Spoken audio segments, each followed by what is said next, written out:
25শে December বাঙালির শীতকালীন শ্রেষ্ঠ উৎসব যিশু পুজো। তাই এই উপলক্ষে গিয়েছিলাম 1816 খ্রিস্টাব্দে তৈরি হওয়া আমাদের এখানে এক ঐতিহাসিক চার্চে, যেখানে প্রচুর বাঙালি অঞ্জলি দেওয়ার জন্য লাইন দিয়ে দাঁড়িয়েছিল। গোলাপ ফুল, মোমবাতি, ধূপকাঠি নিয়ে যিশু পুজো দেওয়া চলছিল।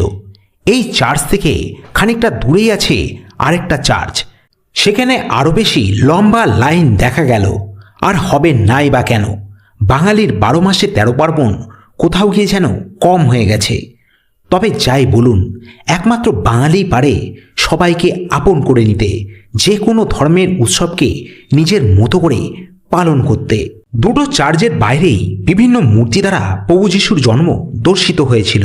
আমরা বাঙালি, আমরা সনাতন ধর্মে বিশ্বাসী।